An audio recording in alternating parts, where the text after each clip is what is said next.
Welcome to the channel, folks. Moneystream, aka moneystream.com.au. Thanks for joining us. Today we have an interesting topic, and we've got the luxury of the CEO and founder of and one of Australia's most iconic entrepreneurs, and one of the largest franchising chains in the Southern Hemisphere. We're over 5,300 franchisees and growing. And Mr. Jim Penman from the Jim's Group. And welcome, Jim. Yeah, good to be here again. Yes, and thank you as always. You're very generous with your time. And today, Jim's going to give us a masterclass, I'll call it. I'll refer to it on his epigenetics, which is a passion of his going back to when he completed his PhD at Trobe University, and also which Dr. Jim believes that this will lead to a resolution of depression and obesity, which is a challenge in society. And you've written a lot of journals as well, journal papers, academic papers in your journals. And one of the books also, Biohistory, Jim, The Decline and Fall of the West. Over to you, Jim. Yeah, well, I don't know about ending depression and obesity, but it certainly gives you powerful weapons against those kinds of things. Yeah. Look, there's a change in character happening in Western societies. I think the most blatantly obvious one is a drastic decline in the birth rate in fertility. It's now dropped to well below replacement level, which is 2.1 children per woman in every Western country except Israel, which is doing better. But it's alarming to see that people just not having children, and it's picking up speed. In East Asia, you've got down to, in South Korea, it's like 0.7 children per woman. It's about 1/3 of what necessary to maintain a population, and it's becoming just more and more. People are getting panicked about it. They can see the problem. Yes. 0.7. And what they're doing is they're trying economic issues. They're saying if we give more money for child support, we make a bit more money here, a bit more there, it'll bring the birth rate back. But it doesn't work because it's not basically about money. And one of the most striking things you find in China is they've gone from a policy within the space of a decade, from a strict one-child policy to a, yes, you can have 2 children now, to please have more than 2. And as these things happen, the birth rate's gone down. Wow. There's less children than were under one-child policy. So it's the thing.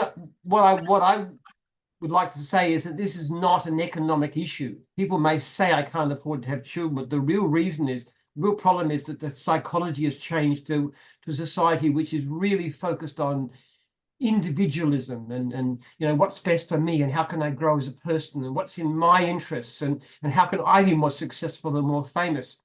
But as we move towards that, children just tend to get left out, and it's disastrous from the point of view of the future. Absolutely, yeah. Scary. Yeah. Scary. And this is characteristic of wealthy civilizations in general. You find the same thing in ancient Rome, in Ptolemaic Egypt, in the Han Dynasty in China.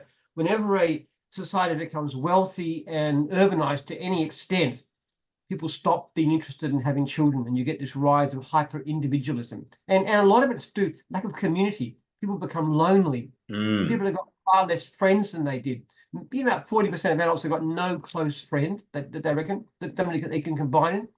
This is and you get deaths of despair. You get more and more people killing themselves or taking overdoses of drugs. We are a sick society, and it's getting worse. Yeah, it's scary. A bit like segregation. When one becomes segregated, or I don't want to talk about America, but it's scary. It's scary, isn't it? Yeah. And people kind of aware of the issue. They say, well, we need more community, we need more religion, which certainly is a problem. I mean, religion is part of this group healthy living type of environment, and as religion falls away and all the forces fall away, it gets worse. And the point of I see the difference in what we're doing, people can see this problem. There's a lot of awareness, and growing sense of panic in some quarters about this continuing dropping of fertility. The big difference is that we believe we know the reason, and it's actually an epigenetic response to excess food.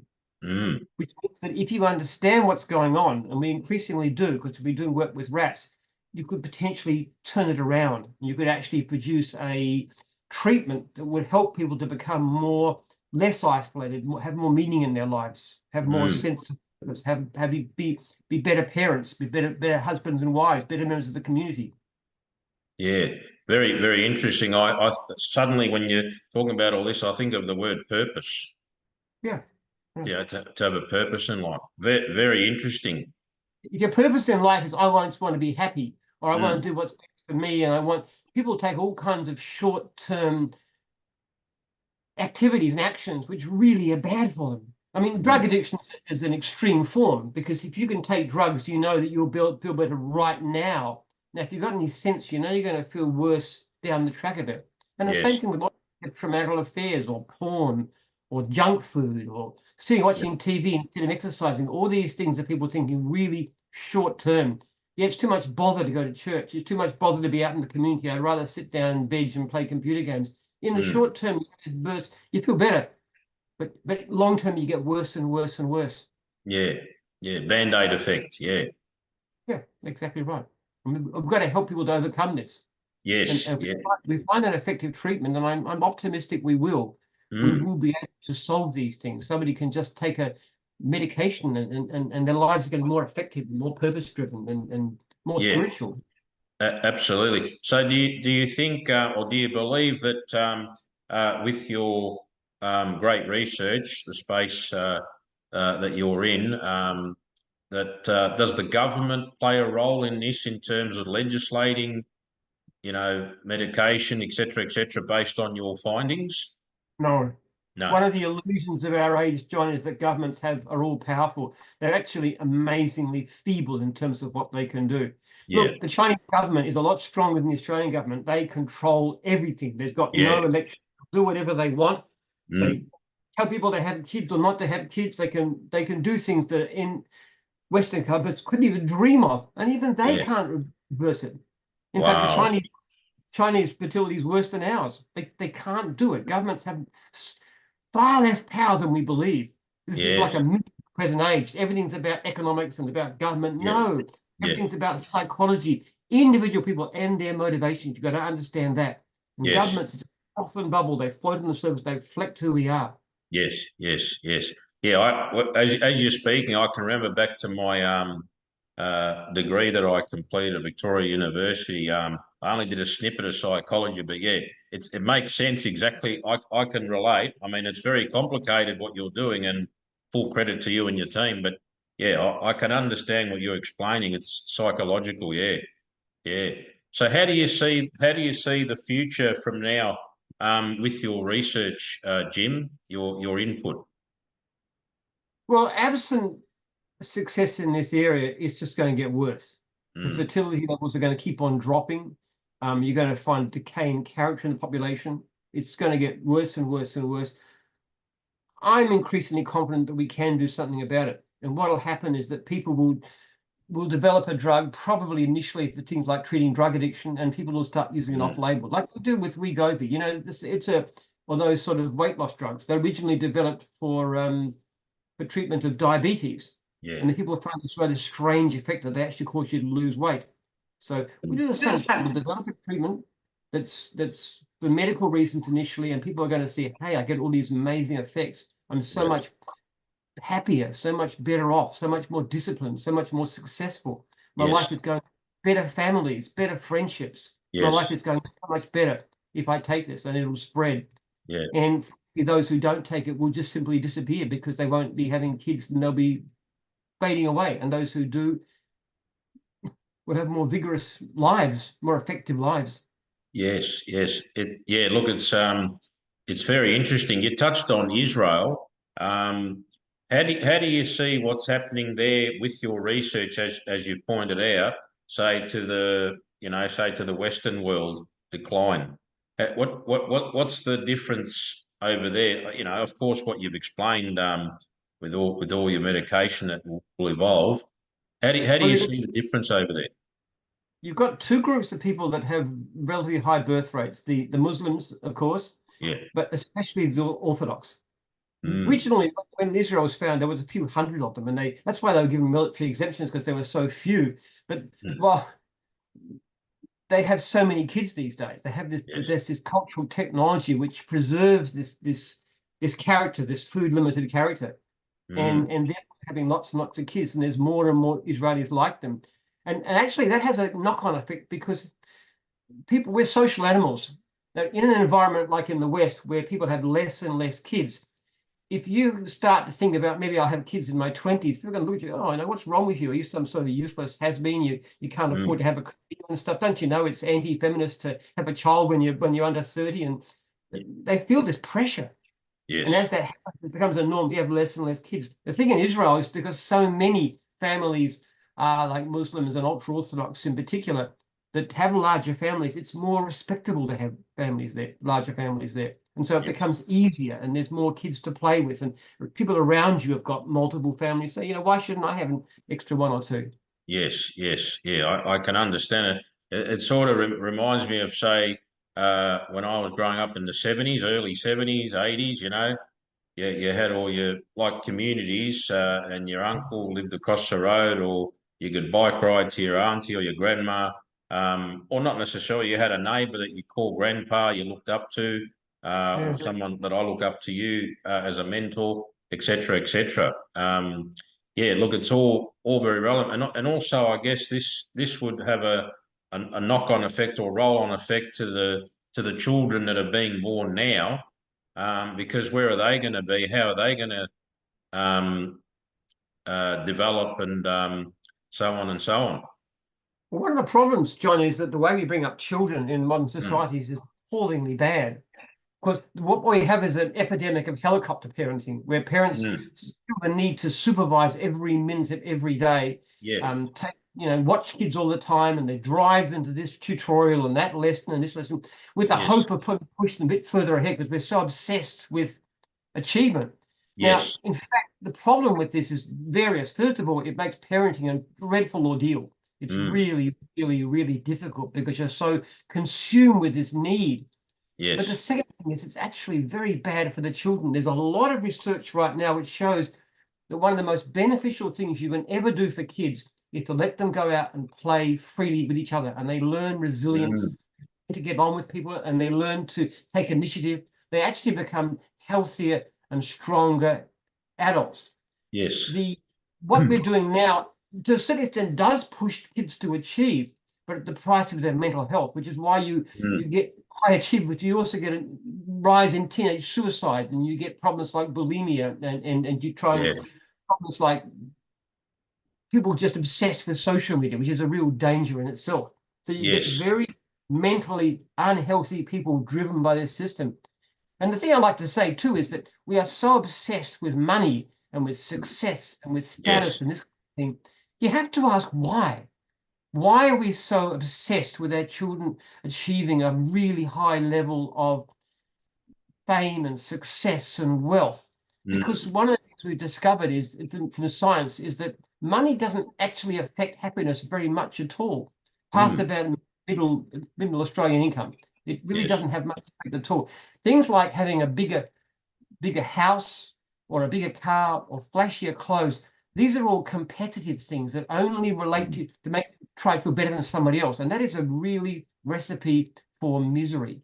Mm. So trying to achieve more is really negative. Yes. We should not be so obsessed. We should be happy. I mean, for example, you look at the way society thinks, and they say, well, look, you've got a choice. You can be somebody successful, like a corporate lawyer or a tax accountant, make a lot of money, or you Yes. could failure and be, say, a teacher or a carpenter or someone like that. Okay. Yes. Now, Yes. the question you have to ask is, why do people think that those jobs, like being a tax accountant or a corporate lawyer, Yes. why are they good? If you had a choice in society, who would you rather do without? Mm. Your corporate lawyers or your teachers. I mean, come Yes. on. Yes. Yes. So we should want our children to be fulfilled. We should want them to live useful lives, to be good parents. Now, whether they Yes. become is really irrelevant. I know that sounds strange coming from me, because obviously I'm pretty well off, but Yeah. I needed money to achieve what I wanted to achieve, which is my research. And Yes. honestly, I don't personally live in any particularly luxurious fashion. Yes. My kids are very basic. And I wear them until they got holes in them, and I buy them from Kmart. So do I. So But the yeah, point of it is, you don't need the trappings of success. yeah, Any spending that gets you to try and make yourself look superior to other people is a really bad idea. And look, an yeah. example of healthy living, mentally healthy living, is the Amish. I don't even know about them, but these people have an average of about 7 kids per family. They live in very tight communities. They're very cooperative. They Yes. work together. You've probably seen the barn raising thing like in Yeah. the Pilgrim. Yeah. That's very much their lives. They Yes. meet in. They're very religious. Yes. They also dress. They've got a very strong emphasis on not being proud, not being individualistic. So they Yeah. deliberately dress the same. And they Yes. don't like jewelry, they don't like makeup, they don't like anything adornment, they don't have expensive most of them haven't got mains electricity, they can't have it Yes. in there, they can't own cars, so there's no Yes. display of wealth. But they have a very mentally happy society. And the kids don't follow in. They've actually got the choice. When they get to a certain age, about 16, they can actually go off and live a different life, and they'll never be cut off from their family. But if they decide to come back and be baptized, and they need to live by the strictures of the community. Now, the Yes. interesting thing, 90% choose to actually live in the society Yes. without most of what we regard as modern conveniences. They don't have computers in their homes. They don't have Yes. televisions in them. They Yes. don't have even telephones in their home. So Yes. Yes. they live a fairly basic life, but it's Yes. a happy kind of life. Now, we need to learn to live in that way, which is Yes. all about community and about purpose, and I would Yes. say about too. And Yes. that's what we're built for. That's what makes us happy and contented. We don't Yes. need so driven by success. Yes. Yes. And some other things that I think of, again, going back to my degree that I did, Bachelor of Arts, is one, identity, like who we really are. As my late mother used to say, never forget where you came from, humble yourself. Well, she used to say it to all of us, and I'll never forget those words. And also, I was thinking of something else that you brought, social control. Back in the early days, even when Martin Luther King days, etc., which they named a holiday after him. When they arrested him many moons ago, and then now, they've named a public holiday after him. But social control, do you think that plays a part with what you've explained, like social media, mobile phones? You explained with the kids, you got to constantly watch them. Does that all have something to do with that? Well, we're all influenced by those around us. We Mm, adopt. It's easy to adopt the mores of the surrounding society. It's much harder to stay away. I mean, the mm, Amish do it because they cut themselves off. They have this language, which is a form of German called Pennsylvania Dutch. So they in their internal communication, they are very yes, cut off. They have TVs and stuff, and that's why they don't like owning cars and things. yes, So it's very difficult to resist the siren call of the larger society. But yes, yes, what we do in society with more controls, with opinion helping us to be better people. That if yes, you are neglecting your kids, you're a bad person, and yes, also if you're over controlling them, and if you're not giving them any joy in their life, we just need a better form of society, so that the pressures for conformity, which people like the Amish feel quite strongly, yes. are in the right direction, in the direction of greater health and better community and more friendship and more meaning in life. Yes, yes, yeah, absolutely. And on the to sort of conclude here for myself, and obviously you'll give your conclusion.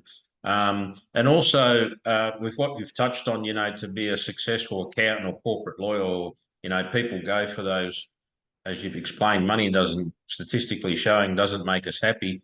The standard of living, or the cost of living, does that play a role in also where it becomes murky for the individual, saying, I've got to go to uni and spend all this money, and then I don't know how I'm going to pay that debt off, let alone buy a house. Does that have anything to do with it?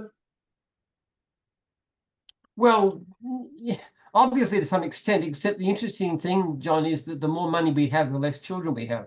It's a completely inverse relationship. You would think that people Yeah, who are better off would have more kids, but it's actually the opposite. crazy, So isn't it? yeah, economic reasons are given, as Yeah. to why we should have or have not kids, but in reality, they're irrelevant. I mean, look, take myself, okay? I started having kids when I was 30, 32 years old, 31, 32 years old. I was working as a gardener, a mowing contractor. I had no savings. In fact, I was still in debt. I had no house. I lived in a rental house. My wife was a student, not working. I wanted kids, and it really did not. I just didn't care about the money. I just wanted children. I knew somehow I'd work hard enough to look after them, and then I did. Yes. Well, I've got 10 children now because that was important to me, more important than anything else. I can live very simply in an ordinary way. Yes. And be very happy. Yes. Money and success is not the key to happiness. I mean, I'm a very happy person, but it's not because I'm rich. Yes. I don't think rich. Yes. I'm happy. I've got a sense of purpose in my life. Something that means far to me, more to me than my own life. And of course, things like exercising and strength of community and going to church and all the positive things that I do. Yes. And I've got wonderful people around me. I've got a great wife. Yes. And I've got wonderful children, and I love them all. So yes. That's what makes for happiness. Not having some fancy toys. People look at you. Oh, he's so rich. I'm so envious of him because he's got these great branded clothes and stuff. I mean, that's garbage. Yes. No, and as you're saying that, I can remember when I was younger mowing lawns, part time, and we've discussed this in the past. And I as soon as I finished a small garden mowing lawn, the edges, when you smell that, I don't know, that grass being cut, it's like a drug, I don't want to call it a drug, and you think, wow, I can't wait to do another one. Well, it's a positive drug. Sense of achievement, and you walk away and think, wow, this is real life. And also getting dirty, like chopping up the backyard, with a shovel, planting some potatoes, carrots, like my ancestors used to do. Which I still do. I've got my farm, garden of the farm, all kinds of stuff, which is fair. Look, gardening is one of your best activities ever, and gardening is one of the best jobs because it has factors that are known to contribute to happiness. Physical work, very strong, better than any antidepressant on the market. Being outside, being in contact with nature. These are all very, very positive things that are actually known to lift mood. And gardeners are actually known as being one of the happiest professions. Much happier than lawyers. Oh, yeah. Hand on heart, And as you're saying that, I can hear the birds chirping and et cetera, just natural, I think most of us have forgotten that. And as you said, we're steering away to this Band-Aid effect, which is obviously going to end up in a disaster unless people like yourself that are doing such magnificent research in that space. Like me, I haven't started my law degree. I'm qualified, as I keep saying, but I always think I'll go back to mowing one day if I can. Bugger the law degree. Well, come and talk about a franchise, John. We'd love to talk to you. But hand on heart, you want to come to our franchisee training sometime? I'll even shout you. The generic training. Come along and you learn more about business you could possibly imagine in 3 days, and I get your mind where you go from there. I'd love to. We have to talk about that next time. And gee, I might even ask if I can go on a trip one day and film them. Just little snippets on my YouTube. Yeah, because I miss those days mowing lawns, my grandpa's lawn, and so on and so on. Yeah, the best life, Jim. That's the. You're not wrong. Well, I was a mine contractor for like 15 years, part and full time. So I know. I tell you, it's good. And I like I'm happy now. I've got it's great fun business, and I've got a great marriage, and everything's going well. But I love being a mine contractor. It really was very satisfying. You get the sense of it's a job well done. You actually have a relationship with people. Sometimes when you're mowing lawns, you have an elderly client. She's the only person you're speaking to all week. Exactly. A lot of people feel lonely, and you're a very important part of their lives. Exactly. Yes. And I used to get sandwiches. I used to have sandwiches and a cup of coffee, Jim, as I was arriving. And I had an elderly client. This is no joke. And I said to her once, I said, if I keep having nice customers like you, I'm never going to get any work done. Well, you've got to eat. So it's just incredible, isn't it? Yeah. I've had some great people when I was mowing lawns. There was one lady went way back, and she was actually knew Bob Menzies before he became Prime Minister. Wow. Right way back. So this is like history. She was a lovely lady. She used to give me these like date biscuits and a cup of tea. She was lovely. Yeah. Just across the street from us. And it's true, exactly that those people, they're probably the only people that you and I they'd see all week. And yeah, it's just incredible. Jim, thank you as always. We need to talk about this another time again, because it's certainly it's a very serious subject, and we thank you for the great work you're doing in that space. And we hope and we believe that obviously you'll come up with something in the future. Well, we'd like come and do training with us by the next time we talk, John. Yeah, and bring yes. your camera with you and Yeah. and see what you think. Yes. It's a very interesting experience. People talk about being gymified. You see Yes. this culture. There's this. My daughter was in one of my daughters was in the last training. She said, "Jim, you're like a cult leader. It's so emotional and so." but I assure you, nobody has to drink poison Kool-Aid when they come in. So. Jim, thanks very much.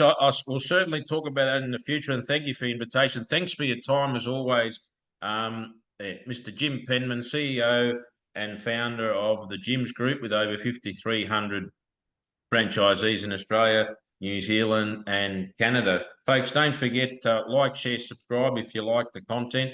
And we're announcing today that starting from the month of August, we're going to be giving away 2 vouchers, simple vouchers to the value of $5 each to every subscriber that's subscribed. Jim, thanks very much, and we'll see you on the next interview. Best wishes. Thanks, John.